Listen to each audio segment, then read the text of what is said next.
At the banquet, someone spiked the champagne I drank. I stumbled around looking for my fiancée, but right outside the study doors, a hand pulled me into the adjacent room. Turns out it was my fiancée's icy cold aunt, Fu Shu Ying. I've always been terrified of this high-class ice queen. Where the hell did that punk run off to? Miss Fu said he's right on the second floor. If we don't get him delivered upstairs tonight, we're both gonna be totally screwed. The voices of two men rang out from outside the door. He spun around and locked the door shut. That guy's definitely in there. Open up, you little piece of shit. The drug hit my system, leaving me totally weak. My vision grew hazy, and I collapsed on the floor. I'm so dead tonight. After grinding through 18 tough years at the orphanage, and finally making it to college, I was just reunited with my real parents, but peaceful days didn't last long. Is it all ending like this? Want to die. The area outside the door went dead silent instantly, leaving only a terrifyingly frozen hell. It's that ruthless, cold-blooded Fu Shuing. Run. Just as I let out a sigh of relief, the burning heat inside me surged even stronger. My consciousness slowly faded. I struggled to push myself up, stumbling forward, and lunged toward the slender, tall figure by the door. I immediately wrapped my arms around the woman's slim, delicate waist, lowered my gaze, and kissed her straight on. I wanted nothing more than to devour him whole. Until I tasted a hint of blood, did my hazy mind snap back slightly. Fusuyan, you're so freaking hot. Jungchen, do you even know who you're kissing? My sanity had long been burned away by the drug. I muttered right next to her ear, I know. This woman who had always been untouchable and aloof. Never expected she'd get tangled up with me in this kind of way. I kissed my way up to her lips, continually calling out her name in a deep, husky voice. Shuyan, Fusuyan. When I finally came to, I was still holding Fu Shuing tightly in my arms. Realizing what I had just done, I couldn't help but shudder all over. There was no turning back from this. Her typically frosty eyes actually carried a trace of a smile. Relax, baby, no. I was wrong, you little bad boy.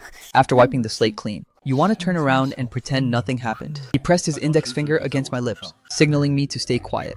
Someone's here. Where's the key? Jungchen's definitely in there, messing around with some random slut. My brows locked tightly together, and I clenched my fists in pure tension. It's my fiancé. Fu Shuing's alluring little face instantly froze over. Fiancé. Fu Yi, look. Jungchen is actually hooking up with some random woman. How could he? The moment Fu Yi saw Fu Shuing in my arm, the soul practically scared right out of her body. She yanked Kyung Yi-bai down to his knees. How? How could it be you? The sarcasm in Fu Shuing's eyes deepened. Otherwise, who did you think it was? Ko Chen. He doesn't seem like the type to mess around before marriage, sis. Are you sure this will make Changchen crash and burn? What if he doesn't fall for it? His tolerance might be high, but your patience is even lower. Are the two guys you found reliable? What if we fail to catch him? Don't worry, I even prepped an older woman.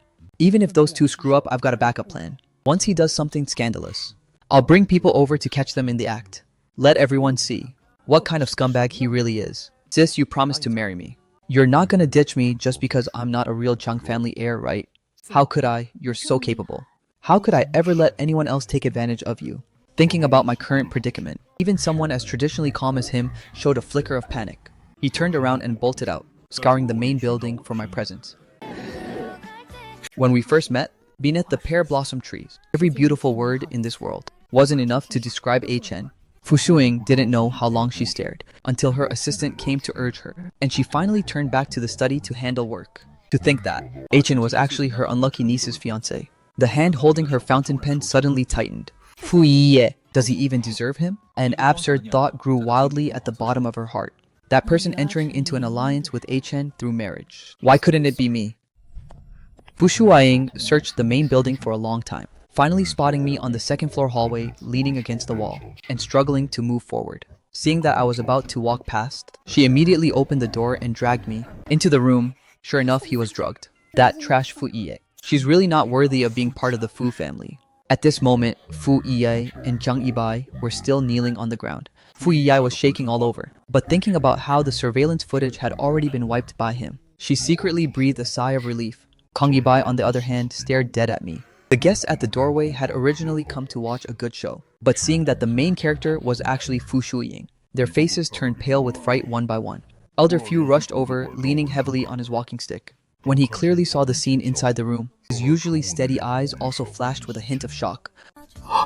Shuing, that aloof and unapproachable youngest daughter, was currently leaning against Zhang Chen's arms. Fu Yuanxing suspected his old eyes were playing tricks on him, reaching out to rub his eyes hard, only to see his youngest daughter, Fu Shuing, nod slightly at him.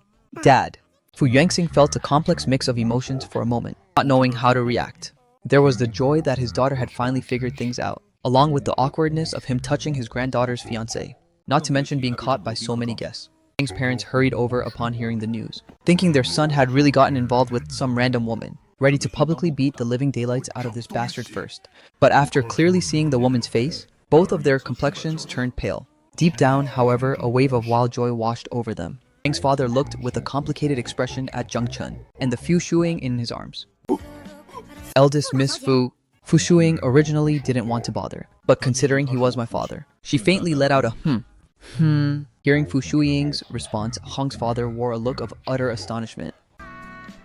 She actually responded to him. Just as Zhang's father was secretly ecstatic about trying to cozy up to this eldest miss, the kneeling Fu Yiyai suddenly roared. It must be Changchun who seduced my aunt. You must have been drugged too, right? Otherwise, why would you lower yourself to this kind of trash? He's nothing more than a lowlife straight out of the orphanage. A complete street punk. I forcefully suppressed the anger rising in my chest, my hands clenching tightly into fists. This woman, Fu Yiyai. Ever since I rejected her, she's been holding a grudge against me. You two-faced, fickle man. I, Fu Yiyai, want to break this engagement with you. Break it off. But the Fu and Zhang families had already partnered up on Southeast Asian industries 10 years ago. Breaking the engagement now. Does that mean they don't want to cooperate with the Zhang family anymore? And what about the shares I bought? That's several billion. This young man looks quite well behaved. How could he seduce his fiance's aunt? Hearing that Elder Fu wanted to call off the engagement, Zhang's mother panicked instantly. Elder, you can't cancel the engagement. Even though the Zhang family only holds a minor share in the Southeast Asian business, these past 10 years, I've literally risked my life for our partnership. I've guarded Southeast Asia day and night, not even having time to have another child. Fu Yiyai had been spoiled since childhood, and had also drunk a bit of alcohol, so she completely didn't put an elder like Zhang's father in her eyes. I'm canceling the engagement no matter what. Elder Fu gripped the back of his cane, gently shielding the woman with her cold pale face. Fu Yuanxing slammed his cane fiercely onto Fu Yiyai's back. Fu Yiyai was struck and collapsed flat onto the ground. He clenched his teeth tightly, swallowing his grievances back into his mouth, not daring to make a single sound. The massive space instantly plunged into dead silence. A wave of dizziness washed over my eyes. Back when I was a child, the orphanage director dragged me into a corner to curse me out. Ever since that moment, the bullying from the kids only intensified. Thinking about all this made my stomach churn, and I couldn't help but want to throw up. Yet I still forcefully bit my lip to hold it in. Just as Fu Yuanxing hesitated, Changchun, the usually composed Fu Yuanxing, froze. What did you say? Fu Shuing intertwined her fingers with mine. I said, Changchun, I'm marrying him. The crowd erupted into a chaotic uproar. Fu Yuanxing straightened his expression, forcibly suppressing the excitement and complexity in his heart. Fine. From this moment on, the alliance between the Fu and Zhang families remains unchanged, and that Changchun is Fu Shuing's fiancé.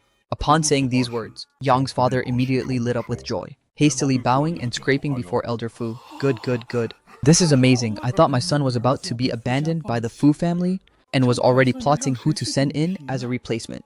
Never expected that the business world heavyweight Fu Yuanxing would personally announce he's marrying into the Zhang family. It's like smoke rising from our ancestors' graves. Yet I, who had been silent the whole time, spoke up with absolute disgust. This isn't a good idea. Fu Shuing's frosty gaze softened slightly as she looked at me beside her. What are you unsatisfied with me? No. I just feel like suddenly changing fiancés is kinda weird. I didn't dare say that I was terrified of Fu Shuing. She controlled both the underworld and the upper echelons. The first 20 years of my life had already been spent living in fear. For the rest of my life, I just wanted to find an ordinary person and live peacefully. Fu Shuing's background ran way too deep, and I couldn't afford to provoke her, or did I want to. The woman beside me seemed somewhat angry, giving a pinch to my waist. I instinctively lowered my gaze to look at her, only to lock eyes with that cold pair of eyes, brightening my neck completely stiff. This wasn't just fear, even more so. It was a profound sense of desolation over my own tragic life. I really didn't want to live in boiling hot water anymore. And I really didn't want to walk on thin ice like this again. Seeing my dejected appearance, a trace of inexplicable irritation surged deep within Fu Shuing's heart. She grabbed some clothes nearby and tossed them at me. Then she pulled me right out of the room. Fu Shuing dragged me all the way to the elevator and pressed the button straight for the 12th floor. The 12th floor of the main manor building was Fu Shuing's private quarters. My voice trembled slightly as I asked, "Can you please let me go?" Hearing my words, Fu Shuing felt a sharp sudden pang in her heart. Stepping closer, her soft little hands brushed against the side of my face. A layer of mist veiled the depths of her eyes, and the corners of her eyes flushed with a dark crimson. Her heart had truly fallen for me. She stood on her tiptoes and pressed her lips against mine. Fu Shuing's voice was alluring and seductive. Ah Chen, I really like you. I want to stay with you for the rest of my life, having lived for 20 years. This was the first time anyone had ever told me they liked me. Was she being serious? Or was it just for the sake of the business between the Fu and Zhang families? I figured the latter was far more likely.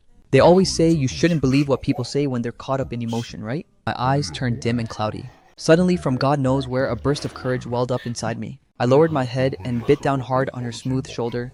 Fu Shuing let out a soft, seductive moan. At that moment, the elevator door slid open. A trace of playfulness added itself to her gorgeous eyes as she grabbed my hand and led me out of the elevator. The 12th floor was massive. What came into view first was an open-concept living room. Outside the giant floor-to-ceiling windows, you could faintly see the thousands of bustling lights across the riverbank, bathed in the moonlight. I was pulled by her right up to the glass windows. She pressed closely against my front, and I could feel the softness of her body. Glancing down, at the entrance of the main building, there were still scattered groups of guests chatting away. I wasn't sure if the people downstairs could clearly see us, but our posture at that moment was definitely way too intimate. Fu Shuing pointed out at the dazzling skyscrapers beyond the window and said in a soft voice, "The entire world is yours." I didn't feel touched at all. I just felt terrified. I felt like my personal boundaries were being ruthlessly and recklessly invaded. I utterly hated this kind of invasion. I had finally managed to escape the orphanage, finally made it into college, and busted my butt just to live the life of an ordinary person. What right did she have to forcefully tear it all away? I closed my eyes, my voice resolute. I can. Stop being a son of the Zhang family. Fu Shuing's frosty eyes suddenly snapped wide open, a surge of burning anger igniting in her chest. A Chen, did that just mean he'd rather not be a son of the Zhang family than marry me? Fu Shuing took a deep breath, suppressing the rage in her heart. Say that again. I swallowed hard. Once that momentary burst of nerve faded, the fear in my heart surfaced all over again. Yet, I still managed to say with great difficulty, I'm not willing. These few words struck her right in the heart like a sharp knife. She couldn't understand why it hurt her so much. He was just a guy. Yet she gripped my hand tighter and refused to let go. She knew that if she let me walk away today, catching me again would be nearly impossible. She stared right at me, a smirk curling in those dark, deep eyes of hers. Too bad blood ties can't be cut away. Since fate brought us together, you Changchen are destined to be my Fu Shuing's lover. For a lifetime. Never to part. She stood on her tiptoes and kissed my lips. I panicked and turned my face away, so she punitively bit down on my earlobe. I instinctively let out a muffled groan, which reminded her of the first time we met. The way I endured and constantly tried to comfort myself.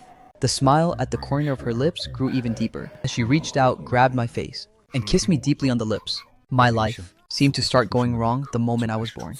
And today, it went ridiculously wrong. What I found most shameful was that, even though I was suffering internally, my body felt incredibly pleased. I knew I had some psychological issues, but I never thought I actually liked being forced. I figured being abused in the orphanage since childhood must have forged this bizarre psyche of mine.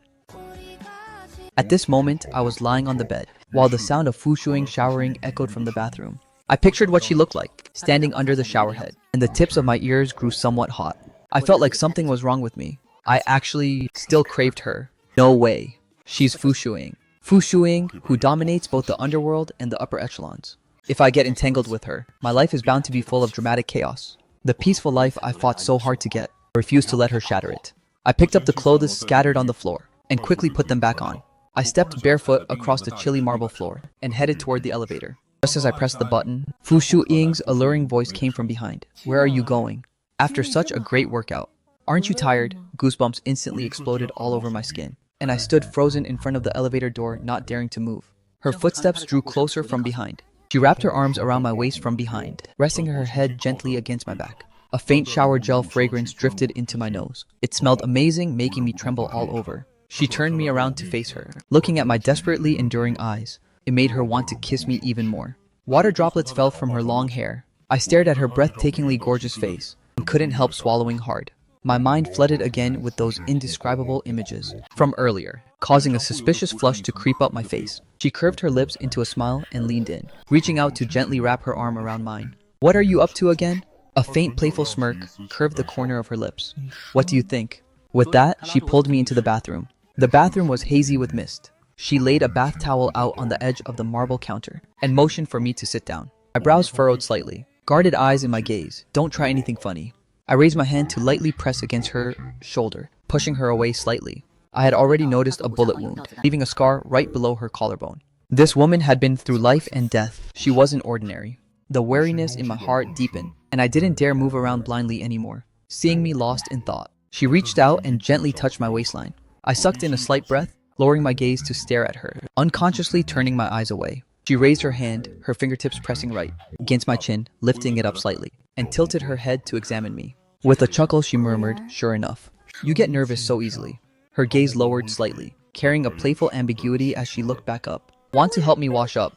A 20-year-old man naturally understood what she meant. "No, we're not married yet. Oh, wait until I make you willing from the bottom of your heart." And you'll naturally nod. You're completely lacking boundaries.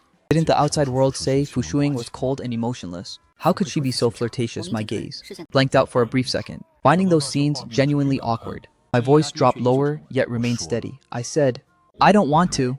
She was amused by my tense and restrained appearance, leaning in closer to leave a light kiss on my lips. Perhaps due to my nerves being stretched to the absolute limit, everything went black before my eyes, and my consciousness began to blur. My body leaned forward slightly, resting against her. She quickly reached out to steady and support me, my cheek brushing gently against the scar on her chest as I passed out cold.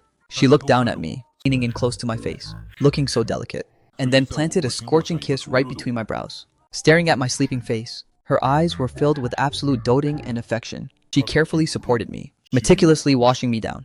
As she washed, she suddenly let out a self-deprecating chuckle. Someone as cold and self-restrained as her would actually show this much patience toward a single person.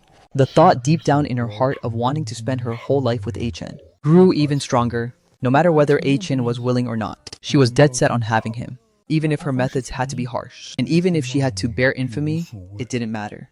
At least what she wanted, from start to finish, was only A-Chen. The next morning, sunlight from outside streamed into the bedroom. I opened my drowsy eyes, and upon lowering my gaze locked right onto Fu Shuing's watery eyes. My heart gave a slight jolt. When I tried to sit up, I realized her arm was gently looped around mine, pressed right against my side. Though there wasn't much force behind it, it made me instinctively freeze my movements. "You didn't sleep a wink all night last night, yet you managed to sleep soundly. Thunder and lightning outside couldn't even wake you up." I slightly averted my face to avoid her gaze, my expression looking somewhat unnatural. "Get cleaned up. We're heading to the Civil Affairs Bureau in a bit." My brows furrowed tightly, a hint of frustration carrying in my tone. "The Civil Affairs Bureau? What are we going there for?" She raised her hand and gently pinched my cheek. "To get our marriage certificate, of course." "Get our certificate?" My eyes widened in shock. I reached out to grab the arm she was using to get up, my tone resolute. "No way." Her tender, seductive brows and eyes instantly turned icy cold. My breathing tightened. "I'm not even of legal marriage age yet." "What ID card?" "Hand it over, let me see." My ID card was in my backpack, and that backpack had been casually tossed into a nearby trash can last night because she found it annoying. "It's true. I won't turn 23 until this winter solstice." She took a deep breath, a trace of disappointment and irritation flashing through her eyes. "Fine. Then we'll wait until this winter solstice. The moment winter solstice hits, we're getting our certificate." No making up excuses anymore.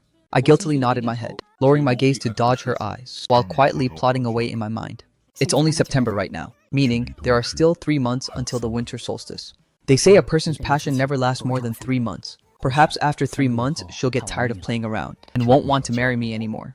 Thinking about this, my tense mood gradually began to relax. Noticing my relaxed expression, Fu Shuing narrowed her eyes slightly. She suddenly leaned in close, looking into my eyes with an alluring gaze. I was startled by her sudden movement, a hint of wariness carrying in my tone. "What are you up to again?"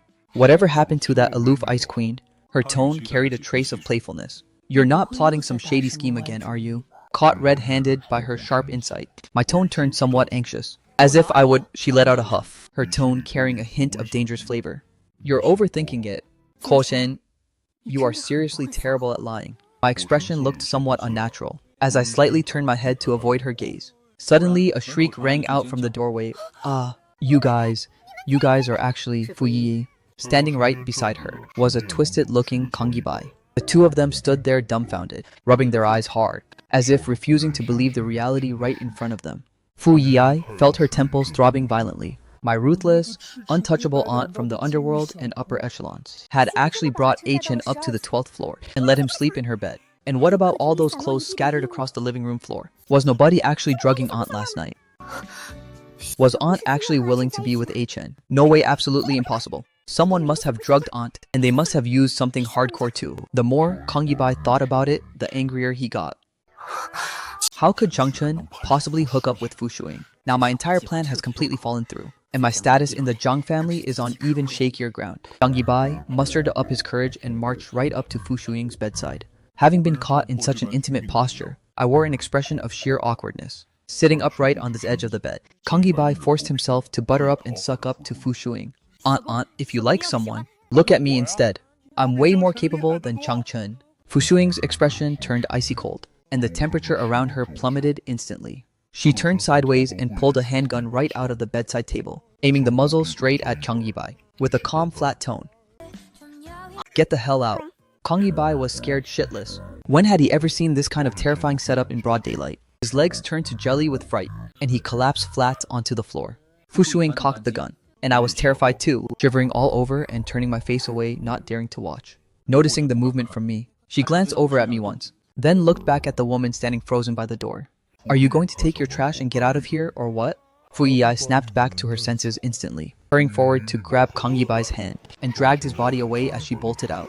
The figures of the two vanished, and the room instantly fell silent. Fu Shuing was still holding that handgun in her hand, fearing that the gun in her hand might accidentally go off. My fingertips curled inward slightly. Fu Shuing immediately put the gun away, placing it back into the bedside table. She gently stroked my cheek, and looking at my tense expression, a trace of softness welled up in her heart. Fu Shuing, I let out a soft groan. She hated it the most when I called her name like that. To her, this was the most fatal kind of provocation. I never expected that she'd have this kind of mood early in the morning either. The point was, we'd already had plenty of intimate contact last night, leaving me feeling completely exhausted in both body and mind. When I tried to sit up, she gently pressed me back down, leaving me with no choice but to begrudgingly play along. I had to patiently play along. Fu Shuing was amused by my state. What? Can't handle it already. I frowned. Stop messing around anymore. I'm already exhausted from last night. The smile in her eyes grew even deeper, yet she didn't push any further. Fine. I won't tease you. Afterwards, she stood up and grabbed my wrist, taking me to the bathroom to wash up. After washing, fearing I'd catch a cold, she specially found me a loose cotton bathrobe. She looked at me with an earnest expression. Wait for the assistant to deliver the men's clothing, and let's go get something to eat first. I nodded, while quietly calculating why she was being so passionate. If she keeps going like this, I'm honestly afraid I won't be able to take it. Fu Shuing then took the initiative to go busy herself in the kitchen. I stood to the side and watched, trace of warmth unexpectedly welling up in my heart. She looked very serious while cooking, a completely different person from that aloof and unapproachable ice queen in normal times. I stepped forward and gently tapped her shoulder. You don't have to go through all this trouble. Just let the servants cook. She turned back to look at me with a smile in her eyes. It's fine. Food made by my own hands feels more sincere. The corners of my mouth unexpectedly twitched into a trace of sweetness. I sat at the dining table, quietly watching her cook the congee. In that instant, the long vacant void in my heart seemed to be filled, and I even felt a wave of warmth. A ridiculous thought suddenly popped into my head. It felt like we had been living together for a very long time, like a married couple. If only Fu Shuing were an ordinary person? I was startled by my own thought, and immediately bit down hard on the tip of my tongue, using the pain to snap myself back to reality. Once the congee was cooked, she scooped a bowl for me first. Hurry up and try it. This is the first time I've ever cooked something for someone else. Hurry up and try it. I looked at the white congee in front of me with a disgusted expression, seeing me frozen and not eating. She turned her face over in confusion. I cooled this congee down with cold water. It's not hot. I had no choice but to pick up the spoon with reluctance and slowly feed it into my mouth. The taste of rice spread across my mouth. I feel like throwing up. I desperately fought back the urge to gag, frowning as I swallowed that bit of rice congee down. Seeing how painful it was for me to eat, she suspiciously took a sip of her own congee. What on earth is wrong with him? The woman's face instantly turned icy cold. She put down her soup spoon and looked at me earnestly. Do you have anorexia or something? My narrow eyes froze for a split second before dimming down completely. Yeah, I do have anorexia. I'm just a freak. Come on, despise me, cursing me out as a psycho just like those people in the past, and then ruthlessly throwing me away. My thoughts instantly flew back to the orphanage. Back then, there were always adults in the facility putting their hands on me, until I acted like a rabid dog, biting down hard on someone who tried to touch my face. From then on, nobody dared to touch me. The other kids didn't understand what happened. They only heard the adults say my brain was messed up, so they joined in on the bullying. One big brother stood guard in front of me, looking at my skinny, frail body with heartache. A-chin is so skinny. You guys bullied him to the point where he can't even eat. He shoved a piece of biscuit into my mouth and gently said to me, A-chin, "You're way too skinny. Big brother feels bad for you." I remembered his words. From then on, I believed that only by refusing to eat could I receive care from others. Starting from that day, I consciously controlled my diet. I haven't touched a single staple carb since I was 12 years old. Dieting for too long inevitably leads to binge eating. At first, I would blame myself, but later on, I learned how to induce vomiting. The friends I made in college all thought I was sick and walked out of my life one by one. Now, would Fu Shuing abandon me just like them and stomp on me afterward? I looked up at her, my gaze turning cold and desolate. Yet she wore a stern face, picked up the kanji in front of me, scooped up a spoonful, and brought it right to my lips. "Open up." I stubbornly averted my face. She forcefully pushed the spoonful into my mouth. I gritted my teeth tightly, while she grew both anxious and frantic. A trace of heartache welled up deep in her heart, as she thought about how I grew up all alone in the orphanage, making her eyes sting with moisture. She took a deep breath, suppressing the tears about to fall. Yet her tone remained a threat. "If you don't eat, I'll feed you with my own mouth." A trace of surrender finally emerged on my stubborn face. She let out a sigh of relief, scooped up another spoonful of kanji and brought it to my lips, with an alluring tone. "Be a good boy, open up." Yet, as the scent of rice drifted into my nose, I stubbornly kept my lips tightly closed. Fu Shuing's voice was trembling. "Fine. You're not going to eat." The next second, she actually took the white kanji into her mouth and spat it right in. The taste of rice exploded across my oral cavity, and feeling uncomfortable, I wanted to push her away. Yet trapped by this anxious and frantic position she put me in, bizarre trace of satisfaction welled up inside my heart. Sensing my resistant emotions, a hint of surprise and heartache flashed through her eyes, and her tone softened down as well. "Eat your meals properly, and I won't punish you." Yet these words of hers instantly ignited my anger. I raised my hand and swiped the bowl off the table onto the floor, shattering the bowl to pieces. The dining room plunged into a dead silence. Her chilly eyes radiated coldness, staring with a piercing glare. I snapped back to reality instantly, remembering the gunshot wound on her chest, as fear spread through all my limbs and bones. She let out a sudden sneer, speaking coldly toward me, "Chun, have I been treating you way too well?" I turned my face away to avoid looking at her, yet she fiercely kissed my lips. It wasn't gentle anymore. Why is she still kissing me after I treated her like that just now? A surge of excitement welled up from the depths of my heart, and I even hoped she would kiss me deeper and more fiercely. I treated her anger as affection, and accepted all of it. I loved her violence, loved how much she cared, and loved her kiss even more. I slowly closed my eyes, sensing my response. She froze in place for a split second, while my heart instantly felt empty. Watching her lips gradually pull away, trace of disappointment welled up in the bottom of my heart. She must think I'm a complete lunatic. I endured the bitter ache and stood up. "I want to go home. My parents are going to worry about me." Who would have thought her gaze would sweep over me, grabbing my hand directly and pulling me back into the room? I sneered inwardly. The mood was already like this, and she still wants to do that. Yet the next second, she tossed a bag at me. I stared at her expressionlessly, while the corners of her lips curved into a smile as she said, "You wouldn't want to go home just like this, would you? Or are you planning to let your parents see that you're completely bare underneath your bathrobe?" Only then did I realize that the bag contained clothes she had prepared for me. I picked up the bag and turned to go into the bathroom to change clothes. This woman was indeed remarkable, but an alliance through marriage was out of the question. My life had to be controlled by myself. She linked her arm through mine as we walked toward the elevator. The moment we reached the first floor, the servants bowed in greeting one after another as we walked past. Those gossipy gazes glued themselves right onto us. Oh my god, the eldest Miss Fu is actually together with Miss Yi's fiancé, and aunt snatching her niece's fiancé. High society drama is wild. How could the eldest Miss Fu even bring herself to do it? Listening to these whispers, I followed her into the car with an expressionless face. When the chauffeur opened the door for us, the shock in his eyes couldn't be hidden at all. The car doors shut, and the inside of the car fell into a dead silence. I thought this oppressive atmosphere would keep going indefinitely. Yet, Fu Shuing suddenly spoke up.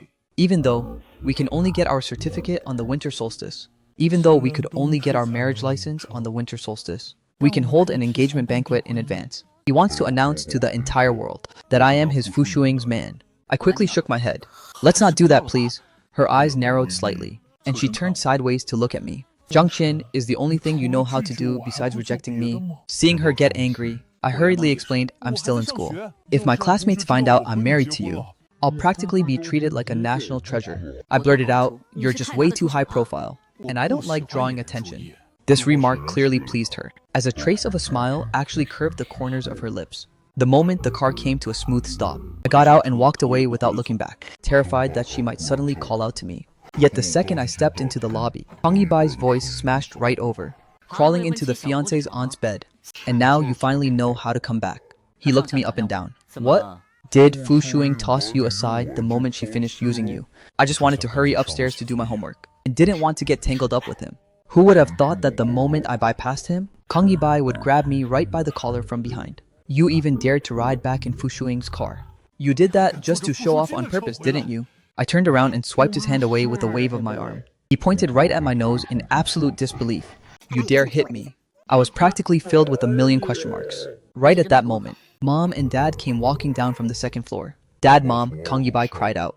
Zhang is bullying me. He's mocking me for being a fake. Hearing that, Mom instantly put on a stern face and scolded me. Our Yi-bai is going to marry into the Fu family through Yi.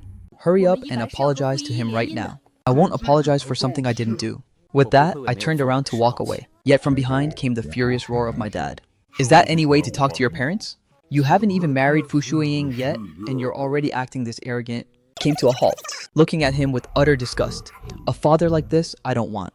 At this moment, an image suddenly flashed through my mind. Fu Shuiying spoon-feeding me kanji. The corners of my mouth couldn't help but curve into a trace of sweetness. You're still smiling. Dad's furious roar scared me half to death, as he pointed right at my nose and cursed, "You unfilial punk. You must have learned this bad behavior at the orphanage. How could the Zhang family end up with an unfilial bastard like you?"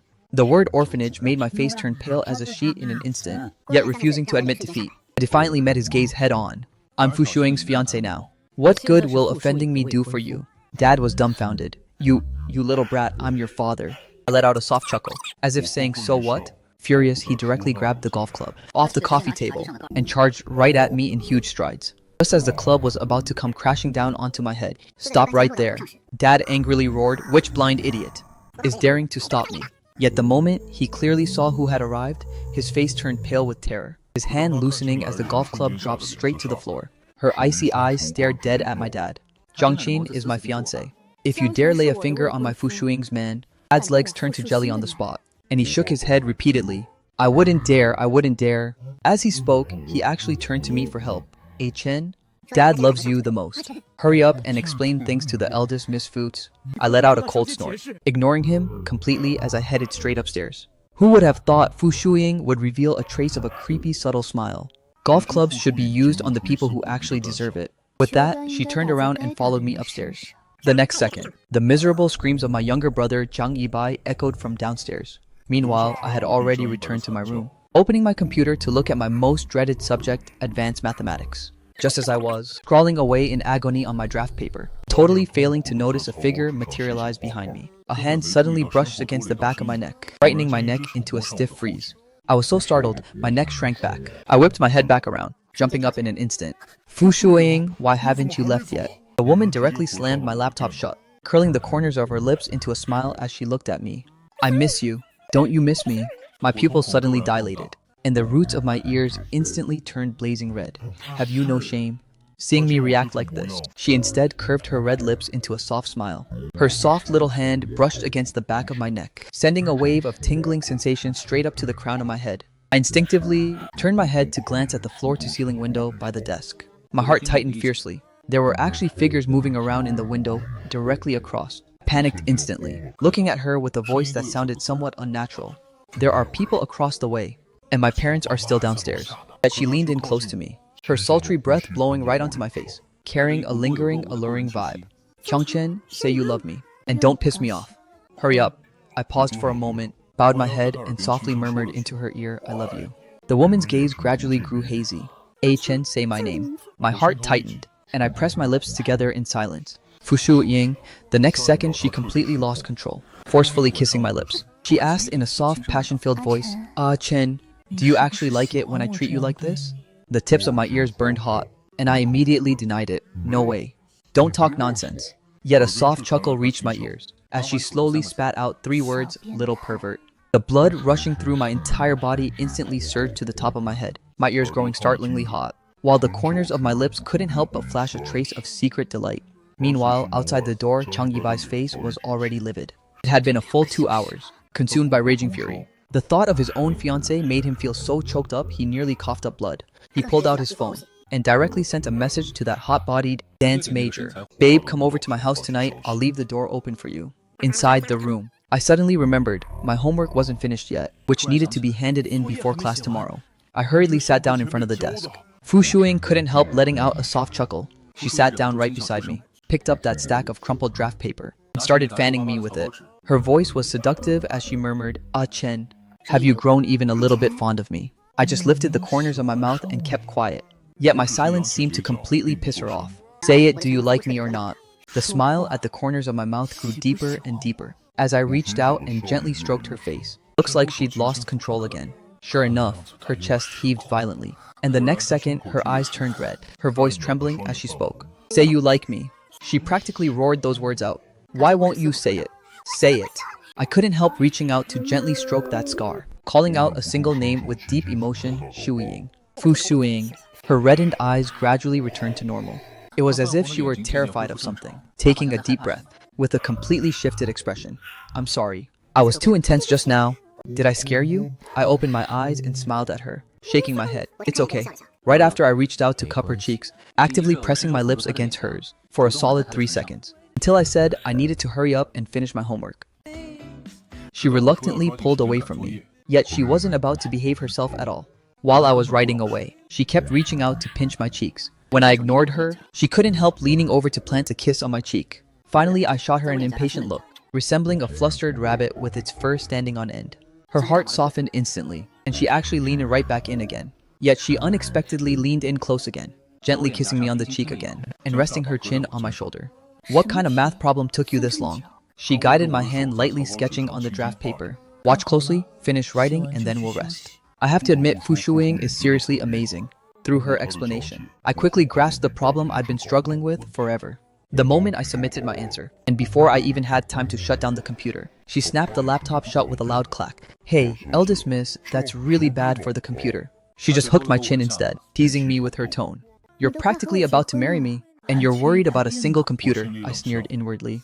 "Who wants to marry you anyway?" Sensing my thoughts, her soft lips brushed lightly against my face. I instinctively dodged away, yet she used the momentum to tumble right into my arms. "Then tell me, do you like me or not?"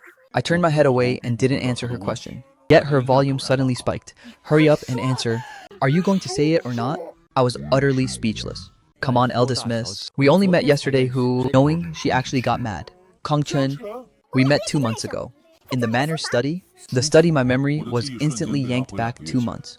That was the very first time I saw Fu Shuiying. Back then Dad was leading me around to greet the elders of the Fu family one by one. Meanwhile, Fu Shuiying was sitting right at the desk, looking utterly cold and aloof, yet radiating an unapproachable sense of alienation.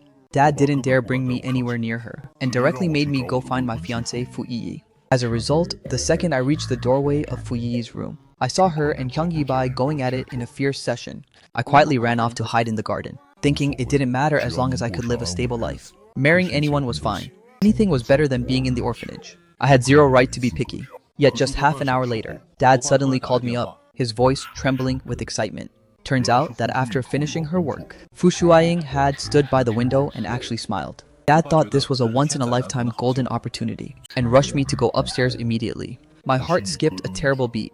I had just taken a fall, and my pants were covered in mud spatters. I heard she had killed people before, and even carried a gun on her everywhere she went. Would she just execute me on the spot with a bullet? I dragged my feet all the way to the study door. Seeing me, cowering in fear, Dad cursed me out for being utterly useless, and yanked me right in front of Fu Shuiying. Standing against the light, she looked like an untainted fairy. I kept my head lowered, not daring to look at her. The next second, Dad pinched my arm hard. "You brat! Greet her." I stole a lightning-fast glance at her, and immediately dropped my head back down. "Fu, eldest Miss Fu." She didn't answer.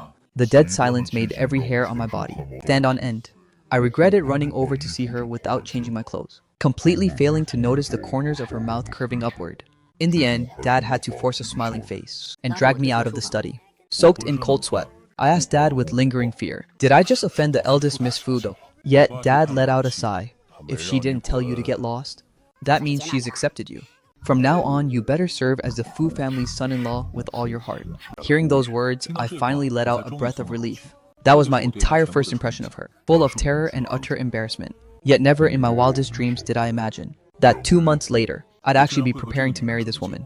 This situation was simply absurd. I forced myself to put on a calm front, looking straight into her eyes. I casually brushed it off. How am I supposed to remember something from 2 months ago? The moment those words left my mouth, the atmosphere plummeted to freezing point instantly. The air pressure around her dropped to a terrifying degree, her little face puffing up with anger in a split second, and her gaze turning back into that blood-soaked deity look from our first meeting. Being with her is truly like sleeping with a tiger. My head was left with only that single thought. Now that I wanted to run, I couldn't run away either, so I could only sweet talk and humor him first. Once his fresh novelty period toward me passed, I'd slickly bounce and get the hell out of here. I actively leaned over to kiss his forehead. Even though he clearly knew I was just buttering him up half-heartedly, he still sank deep into it. Right until the peripheral vision of my eye caught sight of a figure standing outside the doorway of the bedroom. My pupils suddenly dilated. It was Kang Gi-bai, those eyes of his filled with jealousy and rage. We were staring dead at the two of us. Just how long had he been standing there? The whole sight of me trying so hard to pander to him had been seen through completely. I wished I could just smash my head against a piece of tofu and die right here. Yet, the next second, a seductive-looking woman came over to his side and dragged him away, vanishing from the doorway. That woman wasn't Yi. Suddenly, unmentionable sounds drifted over from next door. We exchanged glances and involuntarily burst out laughing. Half an hour later, the commotion next door died down, and I was thoroughly exhausted as well.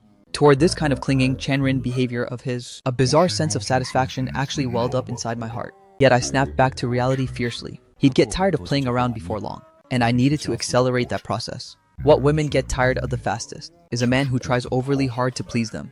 So I raised my voice and yelled at the top of my lungs, "Shu Ying, Fu Shu Ying, I love you." His body stiffened abruptly, and the next second he stared straight into my eyes, with zero emotion readable in his gaze. Really playing the whole act out to the absolute limit.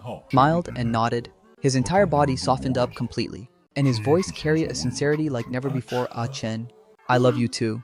Don't lie to me, and don't just brush me off with perfunctory words. Stay with me for the rest of our lives, okay?"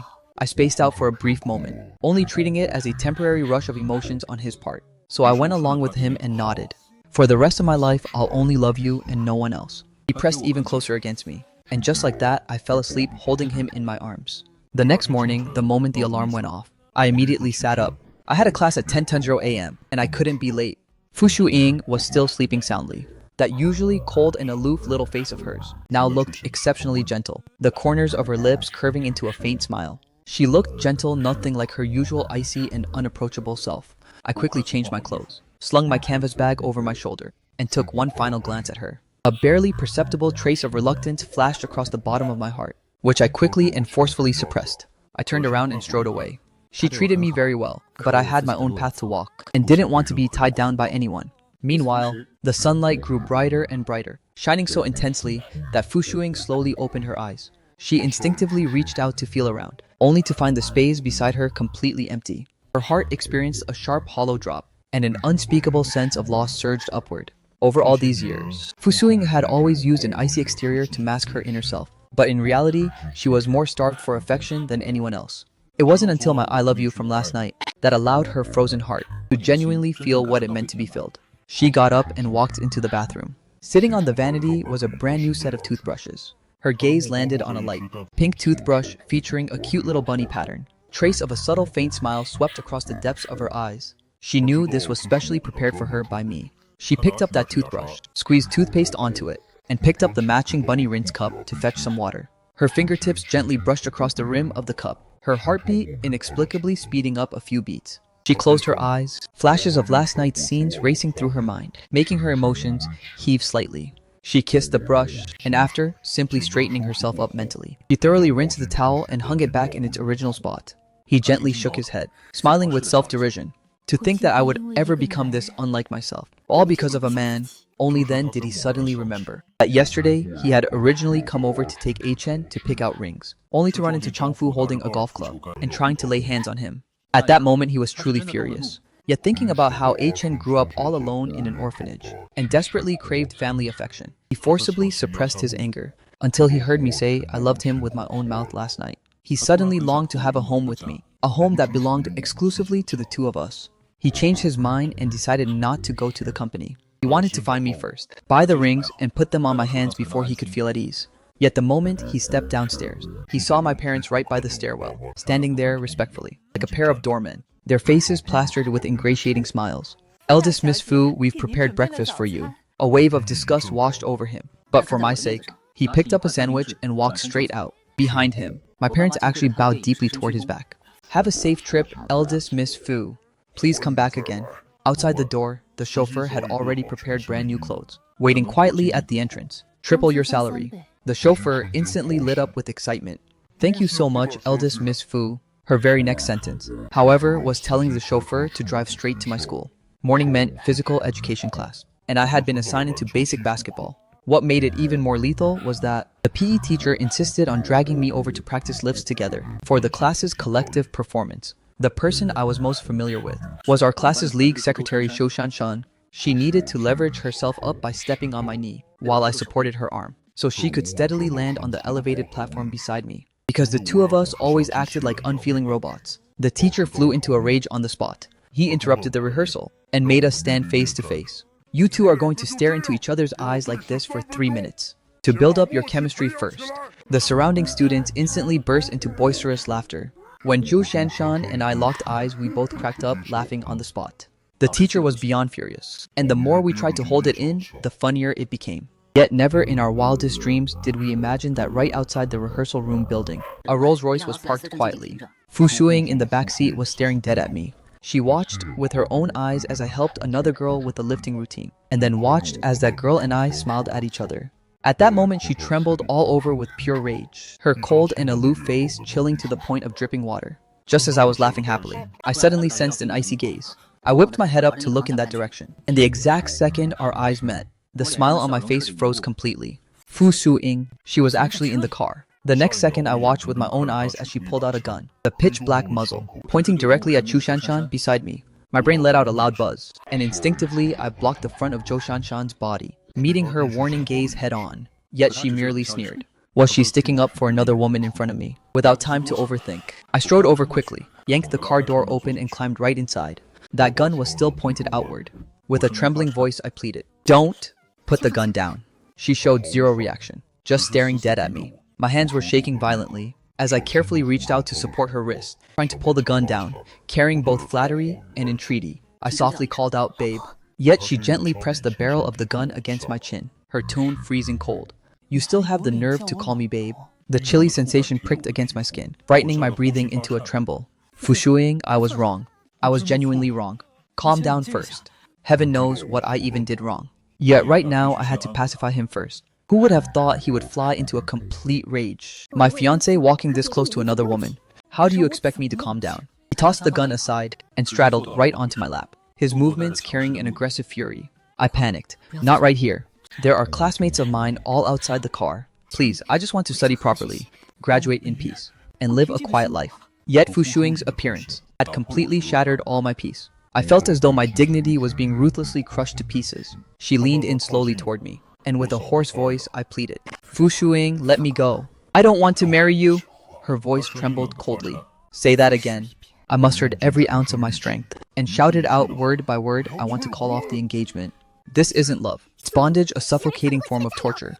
As the sky grew dark, my heart sank all the way to the bottom. My heart grew cold bit by bit, and my defenses completely collapsed. "Fu Shuing, I could never possibly fall in love with you in this lifetime." I stared out the window with hollow eyes, while she suddenly pulled me into a tight embrace. The next second, a warm droplet of liquid fell onto my back. I froze. Fu Shuing was actually crying. I squinted my eyes, narrowing them as I assumed it was just my own illusion. Yet I could clearly feel that she was desperately holding back her tears. She was being driven to the verge of a breakdown by me, her heart cooling down bit by bit, while her gaze gradually turned indifferent. She cried in muffled suppression like a helpless child, whereas I only felt a bone-deep exhaustion. She wanted to build a family with me and spend the rest of our lives together, yet all I ever wanted was simply to escape. Was it me failing her, or was she just far too paranoid and obsessive? She held me tightly in her arms, and looking into her eyes, I caught a fleeting glimpse of last night's brief tenderness, finding it incomparably ironic. "A Chen, I can't let go, and I will never loosen my grip. I gave up on my pointless struggle. Did God create me simply to make me endure all of this suffering?" Right at that moment, Fu Shuing's voice calmed down, carrying a soft tone that bordered on entreaty. "A Chen, I'll take you to buy rings. Let's stop arguing. And let's not separate, okay?" I couldn't help letting out a cold sneer. Does this kind of obsessive torture of hers even deserve to be called love? claiming love after just a single night of entanglement. If love were truly this easy, then why had I never been loved over the past 20 years? Not even my own biological parents had ever treated me with genuine care. My heart grew completely ice cold, and a playful thought quietly drifted up. I'd actually like to see just how long this woman can stay obsessed with me. I cleared my throat, my gaze dark and obscure, as I spat out a single word, fine. Her body stiffened, and she was clearly stunned, holding onto my arm. An incredulous shock flashed through the depths of her eyes. Really? I forced out a detached, indifferent smile at her, with my eyes full of mockery. Really? She instantly immersed herself in this fake illusion of mine, her irrationality warning her that this might not be real. Yet she still chose to believe it anyway. The chauffeur caught the hint instantly, and the car started up right away, heading straight for the high-end jewelry district. Inside the VIP suite, Fu Shuing gently linked her arm through mine, her posture gentle. I stood there like an emotionless puppet, letting her make all the arrangements. In a fantastic mood, she earnestly picked out the rings, even placing her black card directly onto the table. Are there any better ones? The staff member recognized her instantly and hurried to present all the top-tier designs. Miss Fu, all the finest designs are right here. Fu Shuing let out a soft sigh, lifting her gaze to look at me, with a tender and intimate tone. Babe, which one do you like? I pointed my finger toward the area near her collarbone. Honey, I want all of them. I had originally wanted to watch her squirm and get embarrassed, but I never expected that she would just smile slyly instead, immediately ordering the staff box them all up. My breath caught in my throat, and the smile vanished instantly. Just as I tried to turn around, she gently pressed me back down onto the sofa. The staff quickly and orderly backed out of the VIP room, shutting the door behind them. I lowered my gaze to look at her, yet an inexplicable sense of agitation welled up deep in my heart. She wouldn't actually, before I could even react. A burning hot kiss pressed against mine, diametrically opposed to the frantic intensity from just moments ago. This kiss was tender beyond words. I widened my eyes in shock, gazing blankly at her. The distance was so close that I could even clearly see her long, dense eyelashes. That terrifying overlord of the underworld folk. Shuing was kissing me right now, with all her might, as if clutching onto a precious treasure she had lost and miraculously recovered.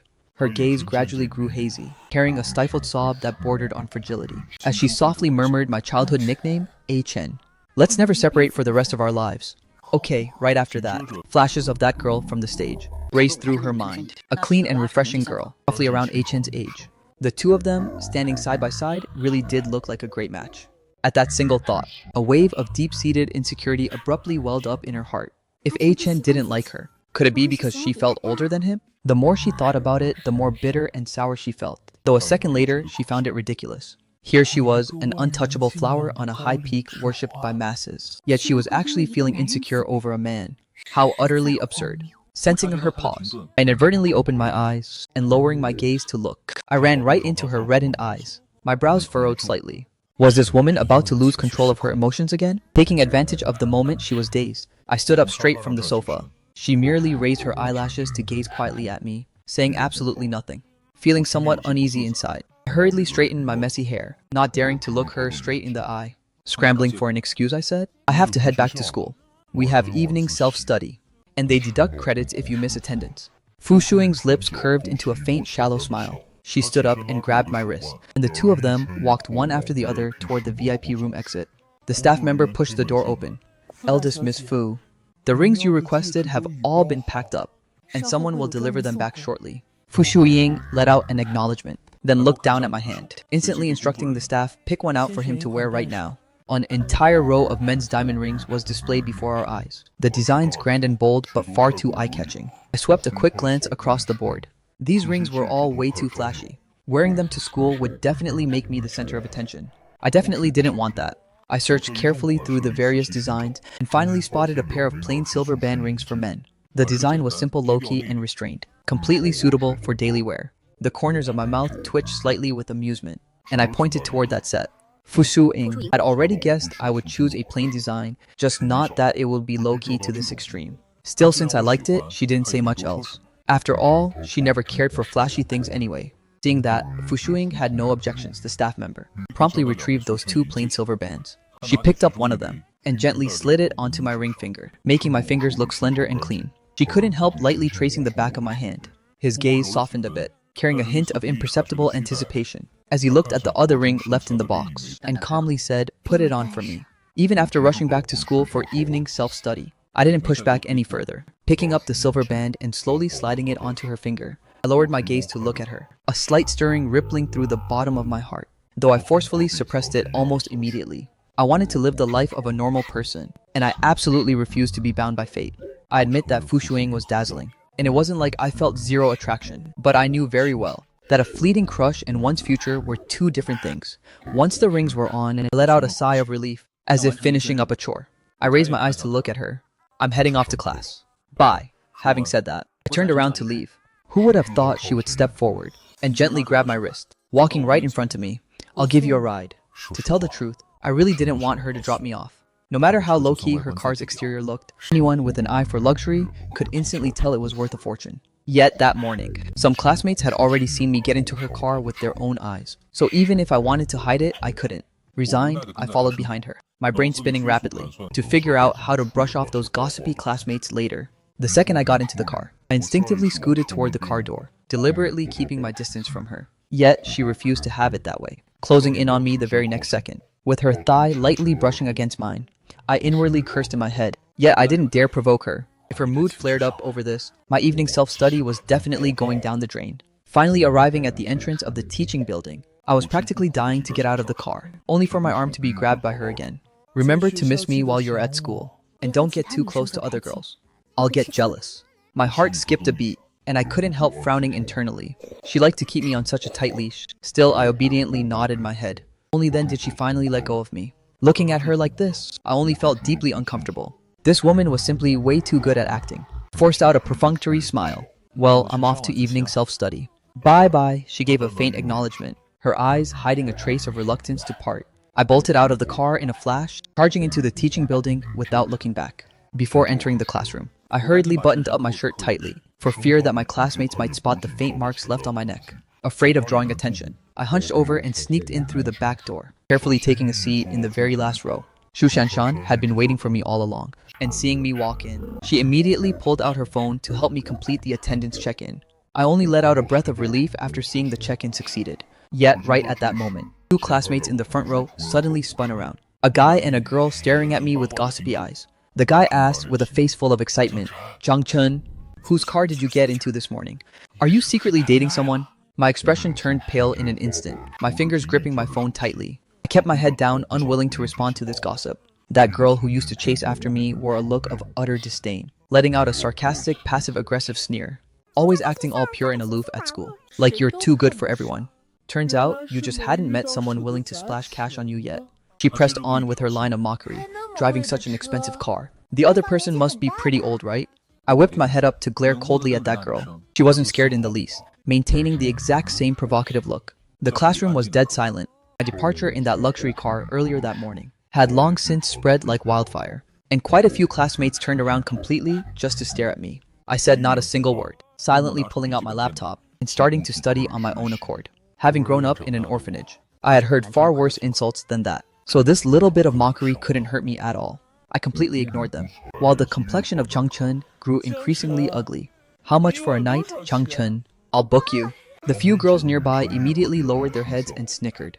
My face turned iron cold, and forcibly suppressing the anger surging in my heart, I kept my eyes fixed on the screen. Seeing that I remained completely indifferent throughout, the crowd quickly lost interest and turned back to what they were doing. That girl still wasn't satisfied and was about to speak up again, when Zhu Shanshan suddenly walked over. "I've already recorded what you just said, and I'll be handing it straight to the counselor." Upon hearing that, the girl panicked in an instant, her arrogant momentum entirely vanishing, and she quickly turned around to sit down properly. "I'll stop talking, okay?" I glanced over at her and buried my head back into my studies. Zhu Shanshan sat down beside me and offered a comforting voice. "They're just being bored. Don't take it to heart." I gave a quiet acknowledgement, my gaze never leaving the computer. He originally wanted to ask about what happened this morning, but seeing how seriously I was studying, he didn't ask any further. "You didn't come this afternoon, so if there's anything you don't understand, you can ask me." I smiled at him. "Thanks, squad leader." For the entire evening self-study session, whenever I encountered a concept I didn't understand, I consulted him, and he patiently explained every single one of them. All the missed content from the afternoon was completely made up for, and my mood felt a lot more refreshed too. With a friend like Zhu Shanshan by my side, those malicious gossip and rumors didn't seem quite so hard to endure anymore. As the end of class bell rang out, you helped me out of a tight spot and tutored me as well. Let me treat you to a midnight snack. I hadn't eaten lunch or dinner, and right now I was genuinely starving. Hearing that, Zhu Shanshan's face lit up with a beaming smile. Awesome! We walked side by side out of the classroom, discussing all the way whether to get barbecue or fried chicken. Just as we stepped out of the teaching building, I suddenly sensed an intense burning gaze. I nervously looked over in that direction, and amidst the darkness, a tall and slender silhouette was standing by the tree grove. She was just quietly standing right there, surrounded by an aura of icy aloofness. It was Fu Shuiying. It was Fu Shuiying. Didn't she leave already? Could it be that she never left at all? Could she have been waiting outside for the entire evening self-study session? Wasn't she super busy with work? How could she possibly have time to wait for me? 100 question marks instantly popped up inside my mind. I froze in place, my legs feeling somewhat weak, and my body breaking out in a cold sweat. Sensing my abnormality, Zhu Shanshan stopped in his tracks and grabbed my arm with a look full of worry. "Ai Chen, are you alright?" His voice sounded crisp. The person in the tree grove paused slightly upon hearing that sound. My throat instantly felt somewhat tight and constricted, my breathing turning rapid as a wave of suffocation washed over my entire body. Looking toward Zhu Shanshan, I forcibly suppressed the panic in my heart. "Squad leader, you go on first." Something urgent suddenly came up at home. "So, I'm heading back early?" I forced myself to put on a calm front. Seeing my deathly pale complexion, Zhu Shanshan felt his own heart skip a beat as well. He grabbed my arm and looked at me with deep concern. "Ai Chen, are you feeling unwell? Should I take you to the infirmary?" Right at that moment, the person in the tree grove let out a sudden faint chuckle. Feeling as though I had run into some terrifying wild beast, I violently jerked my arm away from Zhou Shanshan's grip and stated in a stern voice, "Hurry up and leave." Seeing that I was angry, and not wanting to go against my wishes, Zhu Shanshan had no choice but to leave with a look of confusion and worry. Only after he walked into the girls' dormitory did my hanging heart finally settle down slightly. The next second, I dashed into the tree grove. Fu Shuing was still standing there quietly. I walked right up in front of the woman, my body tense to the point of a slight stiffness. I couldn't squeeze out a single word. In the darkness, I couldn't clearly see her expression, but I could clearly feel that icy, alienated aura radiating from her, pressing down on me until I could barely breathe. Shuing slowly closed in on me. Her faint rose fragrance blended with the scent of her natural hormones, making my heart involuntarily tremble. I stepped forward and grabbed the woman's shoulders with both hands. "Shuiying, he's just a friend of mine. He helped me out. There's nothing going on between us. You have to believe me." Amidst the darkness, she suddenly tugged at my collar, and I followed the woman's footsteps deep into the tree grove. A student had previously committed suicide in this very grove, so rumors of it being haunted gradually spread everywhere. Once night fell, absolutely no one dared to walk through here. I was terrified of ghosts, but right at this moment, I was even more terrified of Fu Shuing. Although I couldn't clearly see her expression, from her agitated physical reactions, I could tell she was more than a little pissed. I didn't dare fight back either, fearing she might go completely crazy right here. No matter what, I absolutely could not let her ruin my academic career. I almost dropped to my knees in a panic when she timely stepped forward instead, gently resting her hand on my arm first. The night air was slightly chilly, making me instinctively pull my clothes tighter around myself. "Let's go home, okay?" I suddenly remembered we weren't married yet. Soothing my tone, I said, "Didn't you say you were going to marry me? Let's talk things over properly. Not right here. Staying here doesn't look good for us." Fu Shuing didn't make a sound either, merely wrapping her arms gently around my waist, pressing her cheek tightly against my chest. Her strands of hair brushed past my collar, carrying a faint, delicate scent. Lifting her head, the paranoia in her eyes faded away a bit, replaced by a trace of imperceptible reliance. I softened my tone to placate her. "Fu Shuing, I love you." Her body trembled slightly, and the hand still resting on my waist tightened its grip, her cheek rubbing affectionately against my chest. Her breath brushed across my chest, carrying a touch of warmth. I raised my hand to cup her cheek, my fingertips gently rubbing the corner of her eye, to help her suppress the lingering anger. She leaned quietly against my chest, acting out no further. I seized the chance to raise my hand and gently wrap it around her shoulder, adopting a posture that was both composed and in control. As a cool breeze blew past, taking advantage of her calming down, I said, "Fu Shuing, I want to go home." Her movements paused slightly, and she looked up at me, her eyes still lingering with unscattered emotional turbulence, though she didn't reply. Shortly after, she took my hand and walked toward the Rolls-Royce parked by the roadside. I climbed into the back seat, and she immediately sat down right next to me, her body leaning slightly sideways, so that half her shoulder rested against mine. The Fu family manor. I froze for a split second, but ultimately said nothing more. The car smoothly drove into the Fu family manor and stopped right in front of the main building. She pulled me out of the car. Fu Shuing's surrounding aura had reined itself in significantly, gaining a few notes of gentleness. As the elevator slowly ascended, I quietly stared at the jumping floor numbers. When the elevator doors opened, she pulled me into the living room, leaning in slightly close to me.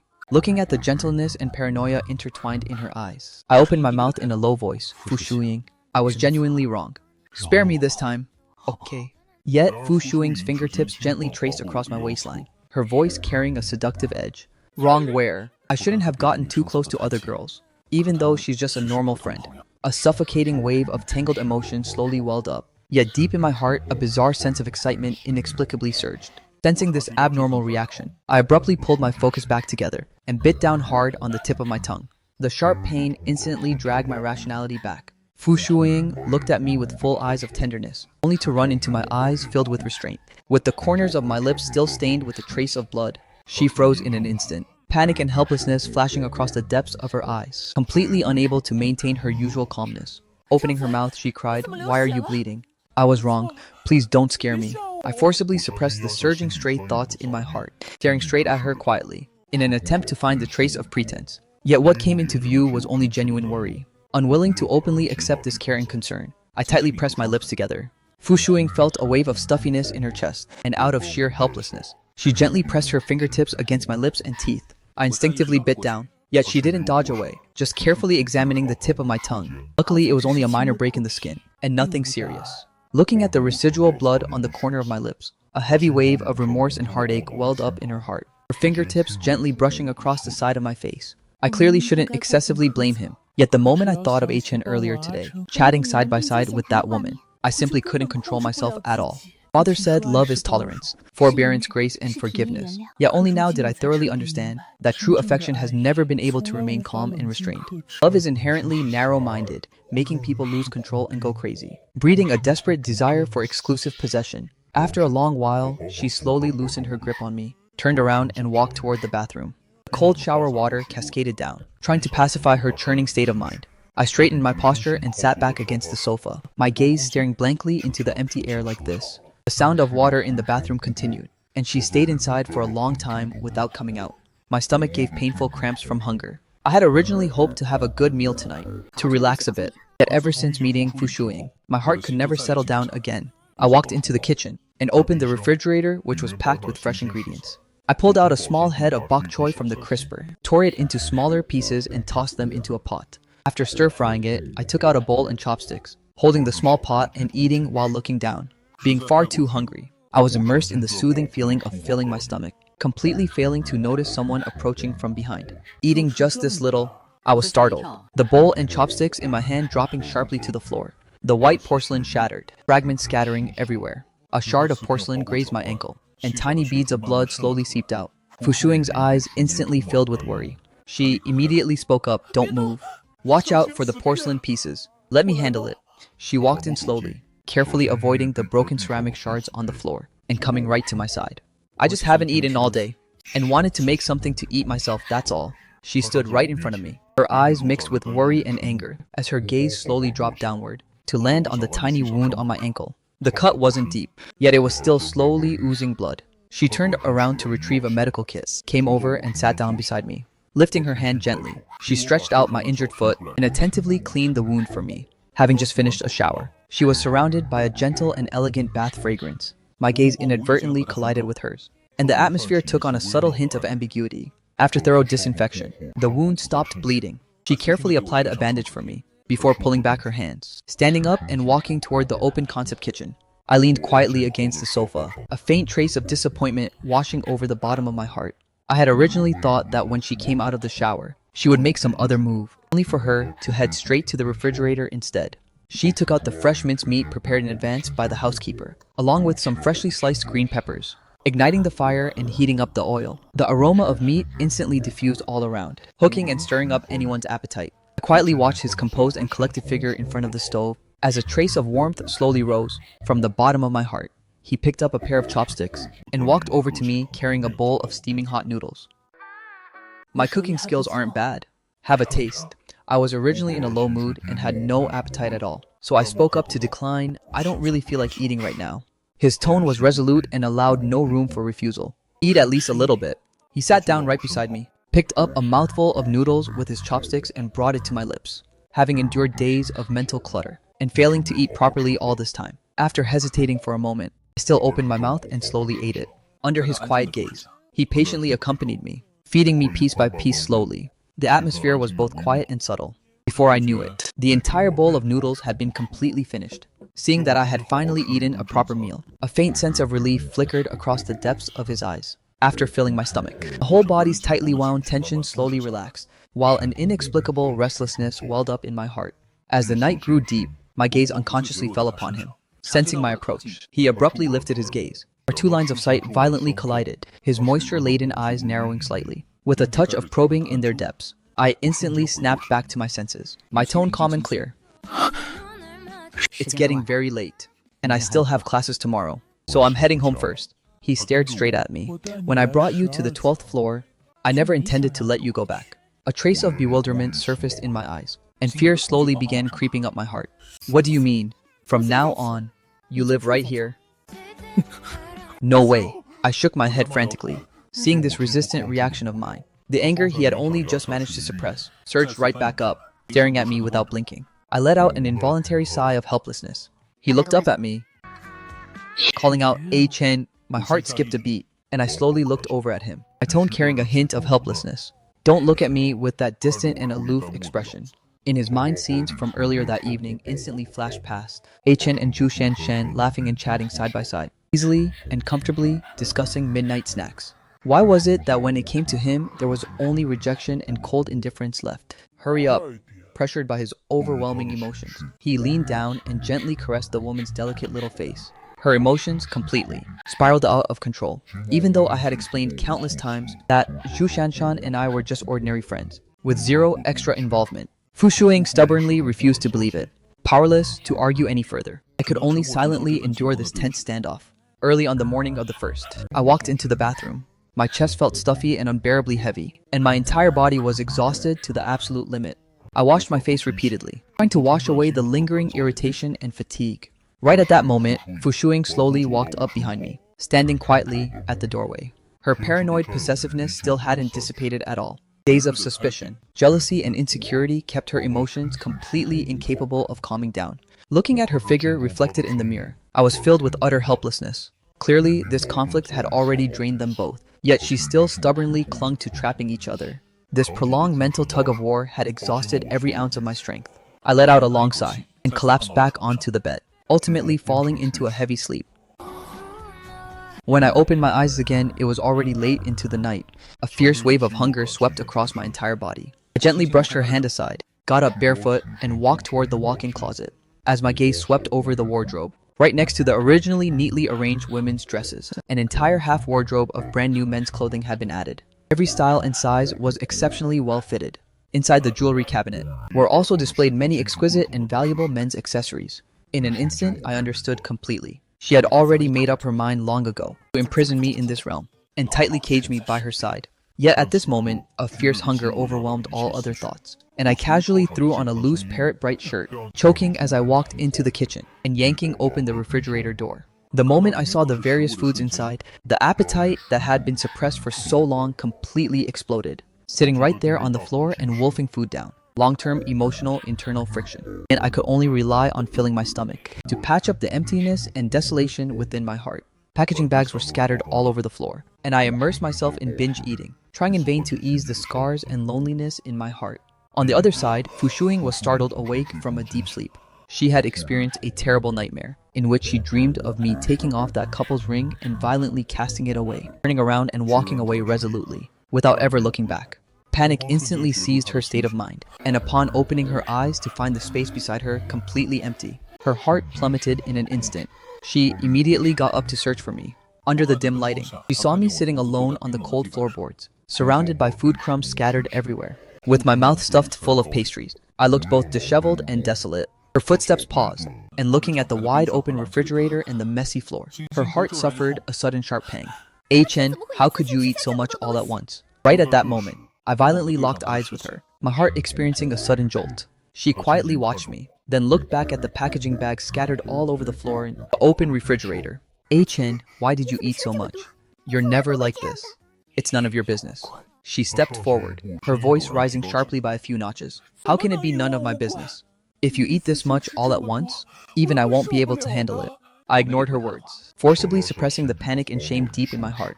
putting down the pastry in my hand and letting my tone grow even colder. I don't need you to care. With that, unwilling to lock eyes with her any longer, I turned around and rushed briskly into the bathroom, locking the door behind me with a reverse twist. A violent wave of nausea kept welling up, and I bent over and started purging, until my stomach was completely emptied out. Outside the door, Fu Shuing's knocking rang out continuously, her tone filled with anxiety. A-Chen opened the door. How are you holding up? Are you feeling uncomfortable anywhere? I know you don't want to see me, but you just ate so much. What are we going to do if your stomach acts up? A-Chen stopped throwing a tantrum. Open the door and let me see you, okay? I completely ignored it all, silently enduring the irritation and torment inside my heart. After calming down, I walked over to the vanity and brushed my teeth repeatedly, only stopping my actions once the strange taste in my mouth completely faded away. The knocking outside the door still persisted. A-Chen, I'll say this one last time. Open the door or I'm going to pick the lock. With a cold and indifferent expression, I calmly walked over and unlocked the door. Standing at the doorway without moving an inch, I stared apathetically and straight at her. Just how much did you eat? Are you feeling nauseous? Does your stomach hurt? Do you want to go to the hospital and get it checked? That long accumulated frustration, misunderstandings, and oppression completely exploded. I forcefully shoved her hands away. Stepping back and snapping, I said, I don't need you to care.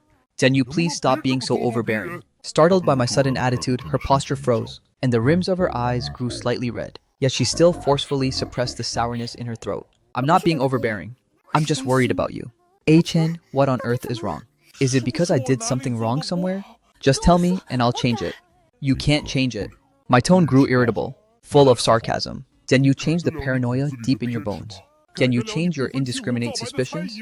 I've told you countless times that Zhu Shanshan has nothing to do with me. Yet you never believe her. Her figure froze as her lips moved slightly, her voice carrying a hint of a sob. I don't disbelieve you. I'm just scared. I'm scared you'll leave me. A-Chen, I only have you.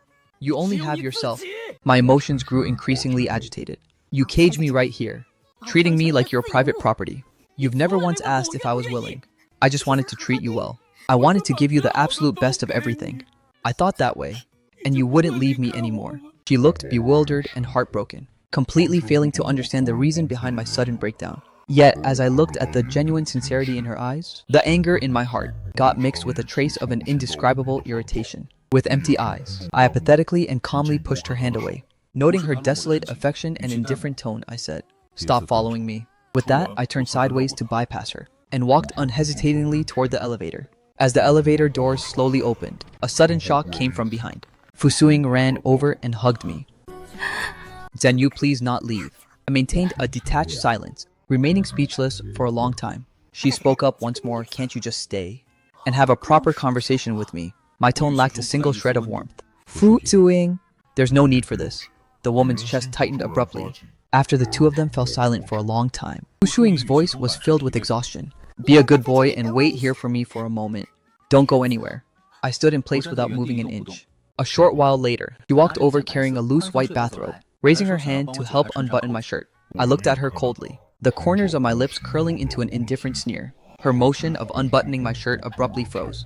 "I just wanted to make you a little more comfortable." The long accumulated conflict completely erupted. I raised my hand and fiercely batted her action away. The sound of that moment was exceptionally crisp. The air froze instantly, and Fu Shuiying was left completely frozen in place, her eyes filled with shock and disbelief. She had never been treated like this by anyone before. "Ko Shen, do you really have to push me away like this?" With a dark and expressionless look, I replied, "I said a long time ago not to back me into a corner, and don't try to trap me either." Her breathing tightened, her emotions teetering on the verge of spiraling out of control. "Just what do I have to do? So you won't be so repulsed by me. Whatever you do is useless. I can't accept this kind of bound-up way of getting along. Nor can I accept your suspicions and control." A sharp pain stabbed at her heart, and she closed in step by step, pressing her lips against mine. With a pent-up paranoia and sadness that had accumulated for a long time, unwilling to yield or back down, I fought back forcefully. Long after, she put away all her aggressiveness, picked up the bathrobe and helped me put it on. As I straightened my posture, all the sharpness faded from her eyes, leaving only a humble and helpless plea. "Jungchen, consider it me begging you. Take the initiative to kiss me once."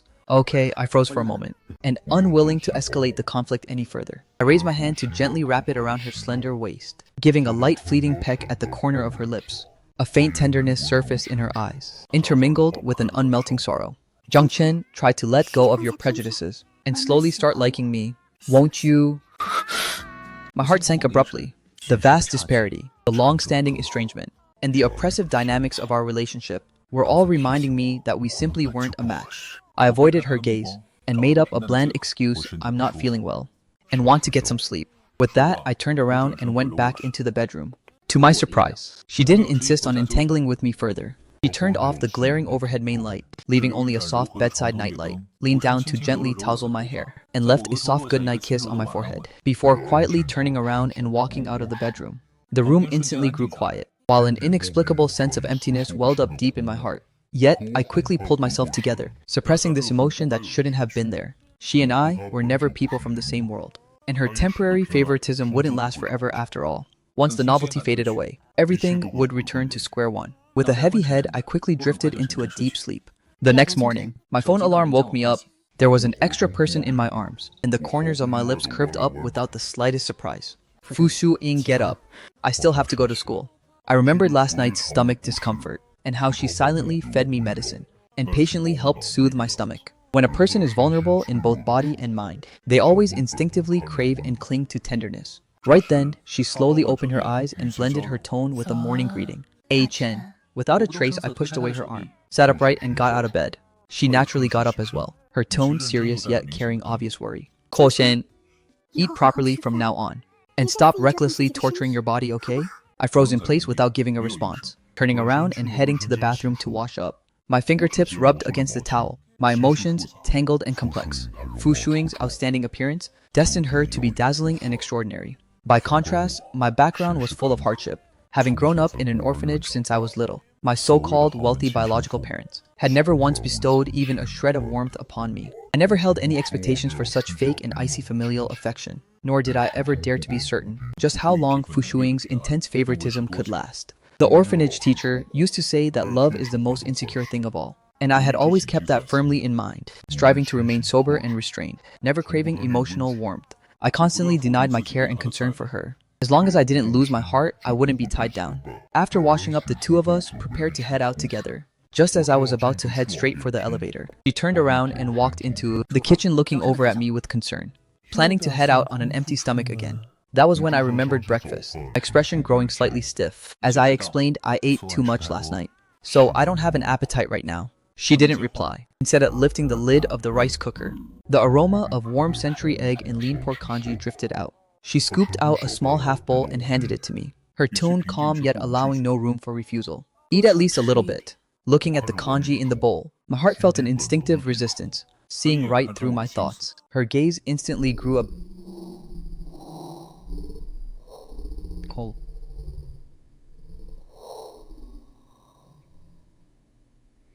Drink it all before you leave.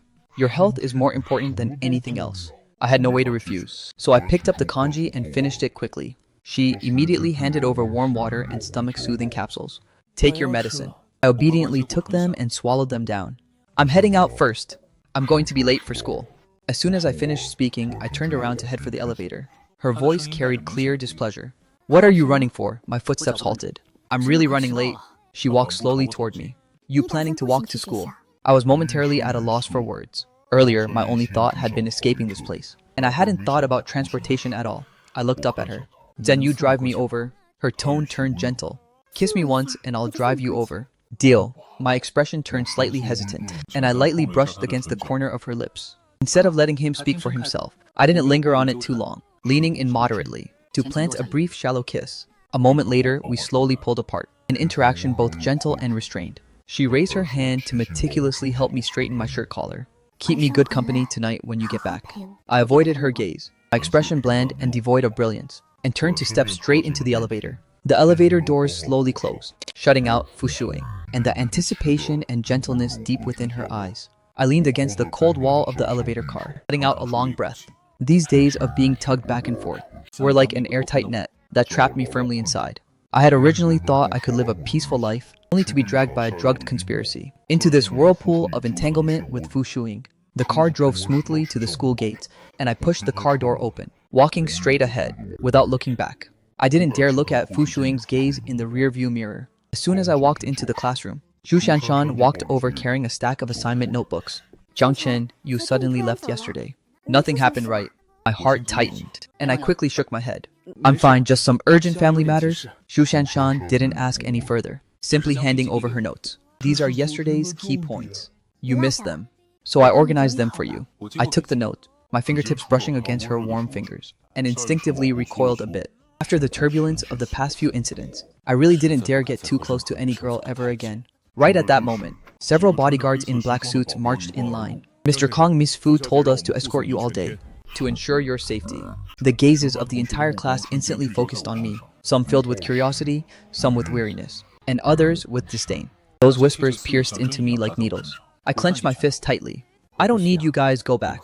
The lead bodyguard remained respectful. Mr. Chang Wei wouldn't dare disobey Ms. Fu's orders. I knew that once Fu Shuing made a decision, there was never any room for reversal. I slumped over my desk, burying my face in the crook of my arm. My heart filled to the brim with exhaustion. What I had always wanted was never a life surrounded by stars, nor was it the title of a wealthy young master, just an ordinary education and graduation, finding a stable job, and staying far away from all those schemings and paranoid constraints. I spent the entire day's classes completely distracted, with Fu Shuaiying's image flashing repeatedly in my mind. Her assertiveness, gentleness, paranoia, and vulnerability intertwined before my eyes like a series of paintings. I had to admit that this woman who dominated both the underworld and corporate realms had long since carved her mark deep into my heart. It was just that I didn't dare admit it, nor did I dare accept it, terrified of being abandoned all over again. As the after-school bell rang, I had just stepped out of the teaching building, when that familiar Rolls-Royce parked right in front of me. Fu Shuing sat in the back seat. "Chen, come here." I hesitated, yet after a moment still bent over and climbed inside. She immediately leaned over and naturally linked her arm through mine, resting her head against my shoulder. The faint rose fragrance on her body lingered around the tip of my nose, slightly loosening my tightly wound heartstrings. "Did you behave yourself at school today?" she asked naturally, her tone sounding as though she were coaxing a child. I let out a soft hum, without saying much more, seeming to sense my low spirits. She raised her hand to gently stroke my cheek. "Were you unhappy about the bodyguards following you? I'll have them pull back." I looked at her abruptly, my eyes filled with astonishment. I had thought she would be as overbearing as always, never expecting her to compromise for my sake. Chen, I know I was too paranoid before, always thinking about tying you down by my side, and completely ignored your feelings. I was scared you would leave me, scared you would vanish like thin air. I grew up in a wealthy family, accustomed to all sorts of deceit and treachery, and nobody had ever been like you, making me want to risk everything just to protect you. I can change my paranoia, and change my suspicions, as long as you don't push me away. Looking at the vulnerability in her eyes, my heart softened. My past resistance and rejection gradually dissipated at this very moment. The car drove back to the Fu family estate, and as soon as we stepped into the main building, a wave of noisy crying echoed through the air. Fu Yiyai and Zhang Yibai were kneeling right in the center of the living room. Elder Fu's expression was icy and stern, and Zhang's parents stood off to the side. In an instant, I understood completely. Fu Shuing was here to settle old scores. Fu Shuing took my hand and walked into the center of the living room, her chilling presence instantly overwhelming the entire space. "Fu Ye, you drugged Chen, and colluded with Chang Yibai to frame him, attempting to ship him off to northern Myanmar. It's time to settle this score." Her voice was as cold as ice, devoid of a single shred of warmth. "Little aunt, I was wrong. I'll never dare do it again. Please spare me." Yang Yibai's face turned completely pale. "Ha, eldest Miss Fu. I was only bewitched by Fu Yiye. I beg you let me go." A flash of murderous intent flickered across Fu Shuing's eyes. "You dared to touch my person, so you must pay the price." "Grandfather, Fu Yi's moral character is utterly ruined. She is unworthy of being a member of the Fu family. Expel her from the Fu family, and forbid her from stepping foot into the Fu family estate for the rest of her life. As for Kang Yibai framing Kang Chen, strip him of all his status within the Zhang family, and repossess all of the Zhang family's assets in Southeast Asia." Elder Fu didn't hesitate in the slightest, nodding in agreement. "We will do as Shuing says." Zhang's parents felt bitter inside, yet they didn't dare utter a single word of rebuttal. Watching Fu Yiyai and Chang Yibai being dragged away, looking utterly disheveled and wretched, I felt no sense of glee, only a profound relief. Bad actors had ultimately received the punishment they deserved. After dealing with everything, Fu Shuing took my hand and led me back to the room on the 12th floor. She didn't aggressively crowd close like she used to, instead sitting down quietly beside me. "Chen, from now on no one will ever bully you again." Looking at her, I slowly reached out and gently hugged her. This was the first time I had ever taken the initiative to embrace her. Her body stiffened for a moment, before she immediately wrapped her arms tightly around me in return. "My distancing myself wasn't because I didn't like you. I was just scared that you only felt a temporary novelty and scared that I wasn't good enough for you. Achin, in my heart, you are simply the best. The person I Fushuing have chosen will never change for the rest of my life. I don't care what your background is. I only care about you as a person. That night, we simply slept in each other's arms. Her even breathing drifted softly across my neck and shoulder, warm and reassuring. It was the first time I had slept so peacefully, with no nightmares, no anxiety, and only a complete profound sense of stability. The next morning, sunlight streamed through the floor-to-ceiling windows into the room, casting its glow upon us. Fushuing woke up with her eyes wide open, gazing right at me, her eyes overflowing with gentleness. She brought me to a grove of pear trees, which was right where we had first met. Back then I was wearing casual clothes and reading a book here, while she stood not far away watching me for a long time. Now we stood shoulder to shoulder beneath the pear blossoms. Achin, 2 months ago, I fell for you the very first time I saw you right here. Fu Shuaiying took out that pair of matching silver rings from her pocket, gently slipping one onto my ring finger. I picked up the other ring, slowly sliding it onto her ring finger, then lowered my head to gently kiss her lips. As the days passed by one by one, Fu Shuaiying truly changed her paranoia and suspicions, no longer forcibly imprisoning me by her side. She would accompany me to my classes at school, sitting in the back row of the classroom to quietly watch over me, and whenever I stayed up late writing assignments, she would silently bring me a warm glass of milk. I gradually let go of all my guard and hesitations, openly accepting her love, while loving her with all my heart as well. On the day of the winter solstice, the sunlight was just right, and I had just turned 23. Fu Shuing pulled me along early in the morning to register our marriage at the Civil Affairs Bureau. Holding those red marriage certificates in my hands, they felt heavy and filled with complete happiness. Looking at the photo on the marriage certificate, she smiled like a child. Our wedding was low-key yet warm, with no extravagant waste. Only close family and friends in attendance. Elder Fu looked at us with a face full of gratification. Grandfather, I will treat Shuing well for the rest of my life. Post-marriage life was ordinary yet full of bliss. I successfully graduated from university and entered the Fu Group, managing the business alongside Fu Shuing. She remained that formidable eldest Miss Fu who dominated the business world, yet she only ever revealed a gentle and pampered side in front of me. I was no longer that self-deprecating, sensitive orphan boy. Because of Fu Shuing, I finally had a home, had love, and had someone I wanted to protect for a lifetime. As for Fu Shuing and me, after going through countless twists and turns, we finally stayed together for life. In the evening, Fu Shuing and I snuggled together by the floor-to-ceiling window, watching the myriad lights of the city outside. Leaning in my arms, she softly murmured, "Ah, Chen, thank goodness back then that I didn't let you go. Yeah, thank goodness we didn't miss out on each other."